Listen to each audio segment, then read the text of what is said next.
Assalamualaikum warahmatullahi wabarakatuh. Pada video kali ini saya akan kembali melanjutkan pembahasan mengenai agama dan seni di Yunani kuno terkait dengan kondisi seni agama di Yunani. Seperti yang kita lihat, bangsa Yunani memiliki dan membutuhkan tingkat imajinasi antropomorfisme yang sangat tinggi untuk mengekspresikan konsepsi mereka tentang para dewa melalui seni. Kita juga perlu memperhatikan kondisi yang mendorong dan membatasi representasi itu, serta hal-hal yang mempengaruhi sifatnya. Memperhatikan keinginan mereka untuk mewakili karakter dan individualitas para dewa dalam bentuk manusia. Pertanyaan berikutnya yang harus kita pertimbangkan adalah seberapa jauh seni mereka, terutama seni patung, mampu memberikan efek pada keinginan ini. Jawaban utamanya terletak pada sejarah patung Yunani, yang hanya bisa disinggung garis besarnya secara sederhana. Namun penting pula untuk menghilangkan kesalahpahaman yang lazim terjadi saat ini, lebih khususnya di Inggris. Kesalahpahaman ini terjadi karena adanya pengaruh dari seorang kritikus besar. Dalam Aratra Penteligi karya Rusrat, penuh dengan apresiasi paling mengagumkan dan sugestif terhadap patung Yunani dari segi teknis. Selain apresiasi, ada juga bagian-bagian seperti yang terdapat dalam bentuk kritik yang mengatakan tidak ada karakter pribadi dalam seni Yunani yang asli.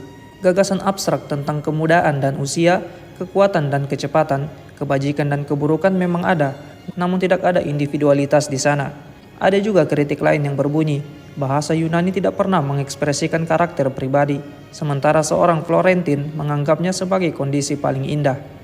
Jika kritik ini adil, kritik ini tentu akan diikuti oleh hilangnya sebagian besar atau bahkan semua kepentingannya terkait perkembangan studi hubungan agama dengan seni di Yunani. Akan tetapi siapapun yang memiliki pengetahuan tentang patung Yunani tidak akan merasa terpanggil untuk membantah pernyataan itu.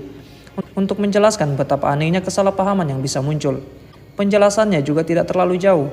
Ruskin sedang menulis satu generasi yang belum disoroti kritik konstruktif dan belum diselidiki pula belakangan ini. Konsepsinya tentang barang antik dalam seni didasarkan pada masa salinan atau imitasi mekanis dan akademik penanggalan Yunani Romawi, di mana barang-barang itu kemudian memenuhi museum kita. Dan pengaruhnya pada patung bisa dilihat pada karya Flaxman atau Thorwaldsen. Belajar dari Pualam Elgin, yaitu sekumpulan pahatan marmer Yunani klasik yang dibuat oleh Phidias dan asistennya. Kita bisa melihat bagaimana para pematung pada abad ke-5 mulai merancang konsep mereka tentang bentuk manusia agar terlihat mulia. Mereka juga mulai berusaha menguasai keterampilan untuk bagaimana mengatur ketelanjangan dengan kain penutup. Sementara keterampilan dalam teknik marmer hanya refleksi samar yang kemudian bisa ditelusuri dalam tradisi Yunani Romawi. Namun patung-patung besar para dewa yang dibuat para pematung abad ke-5 hanya terawat dalam bentuk tiruan yang tidak memadai. Hanya dalam beberapa tahun terakhir, penemuan karya asli atau salinan yang teridentifikasilah yang bisa kita percayai, sehingga memungkinkan kita untuk menghargai intensitas ekspresi dan kehidupan batin yang membedakan karya para pematung besar abad ke-4 seperti Skopas, Praxiteles, dan Lysipos. Akan tetapi jika Ruskin, seperti Brun dalam Goteridilennya, memilih kepala seperti Demeter dan Cidus atau Hera Farnese untuk mengilustrasikan temannya, dia justru hampir tidak bisa menulis bagian yang baru saja dikutipnya. Bagian kedua dari paragraf itu justru memberi kita petunjuk lain.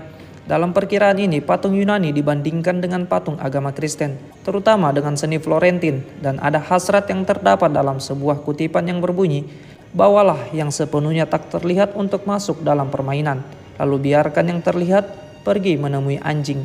Apa masalahnya? Ini membuktikan bahwa ekspresi karakter dan individualitas yang tak terlihat akan lebih mencolok dan jelas dalam seni yang memungkinkan mereka bersinar melalui daging yang mereka hancurkan, daripada yang dilakukan para pematung Yunani yang menaruh rasa hormat, bahkan kagum pada tubuh manusia, sehingga membuat mereka tidak akan mengubah bentuk patung para dewa, sekaligus mencari metode ekspresi yang lebih halus melalui daging yang selaras dengan sifatnya. Mereka memberikan ekspresi dan emosi karakter para dewa dalam bentuk tubuh yang indah dan sehat. Bagaimana tujuan ini tercapai, kita harus mempertimbangkannya nanti. Namun ada prasangka lain yang mendukung berlebihannya pengaruh terhadap seniman modern dalam membentuk individualitas. Kadang-kadang saat ini ada yang mengatakan bahwa penyimpangan model individual adalah upaya untuk memperbaiki sifat. Dan ini terjadi karena adanya kesalahan artistik. Pematung Yunani sekarang tidak sepenuhnya membuat model individu. Mereka mempercayai tradisi, terutama pada masa-masa awal, yang membiasakan mereka dengan beberapa model tetap yang kemudian mereka buat bervariasi berdasarkan pengamatan dan ingatan yang terus dipertahankan selama beberapa generasi. Setiap hari mereka juga memasok materi baru di tempat para pemuda dan laki-laki telanjang, terus-menerus berolahraga atau di pasar, tempat mereka bertemu dengan sesamanya. Jika para seniman itu ingin melihat sosok yang menjadi model karya seni mereka, para lelaki itu tidak perlu berpose di studio. Para model itu ada di sekitar mereka dalam kehidupan sehari-hari. Hasilnya, ketika mereka ingin menggambarkan seorang pemuda atau gadis, bahkan mempresentasikan seorang negarawan, mereka cenderung memproduksi tipe itu dengan modifikasi pribadi tertentu, daripada memproduksi potret dalam pengertian modern. Namun ketika mereka membuat patung para dewa, kebebasan melakukan kerja tangan dengan membentuk tubuh para dewa itu datang dalam imajinasi mereka. Itulah yang memungkinkan mereka menciptakan sifat tanpa bergantung pada model individu atau harus kembali menggunakan bentuk yang tidak jelas dan umum, sehingga kadang-kadang dikaitkan dengan seni akademik atau klasik. Hal ini karena mereka menggunakan pengamatan dan ingatan yang terlatih, bukan sekedar sistem mekanis yang mereka pelajari dari para pendahulu. Dalam seni yang lebih individualitas pada abad keempat, seperti yang akan kita lihat, mungkin model pribadi menjadi lebih penting, terutama untuk patung-patung perempuan. Namun patung itu kemudian masih dimodifikasi oleh tradisi dan gaya, sehingga membuat tampilannya secara menyeluruh menjadi lebih harmoni. Ini tidak hanya dilakukan pada setiap patung Yunani, namun juga sepanjang perkembangan patung Helenik secara umum.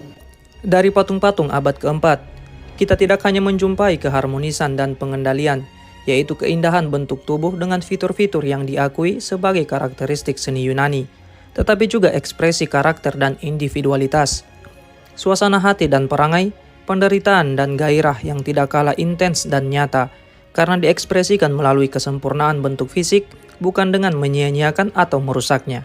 Mungkin ada yang mempertanyakan bagaimana kualitas spiritual, mental, dan yang tidak terlihat bisa digambarkan dalam bentuk yang terlihat, terutama jika bentuk yang terlihat itu tidak terlalu banyak terdistorsi atau dimodifikasi.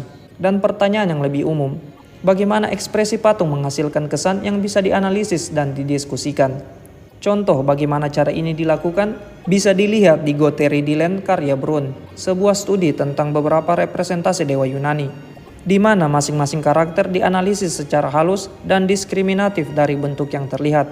Mungkin kita bisa melihatnya dengan mengutip kalimat Brun di bagian pendahuluan karyanya yang berbunyi, efek spiritual yang diberikan pada kita oleh sebuah karya seni pahat tidak bisa dipahami sebagai kekhasan moral atau metafisik yang sepenuhnya bebas dari fenomena jasmani.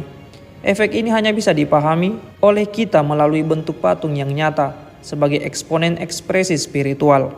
Lalu kalimat berikutnya berbunyi, pemahaman spiritual tentang kreasi artistik yang ideal hanya bisa dicapai berdasarkan analisis menyeluruh dari bentuk-bentuk mereka.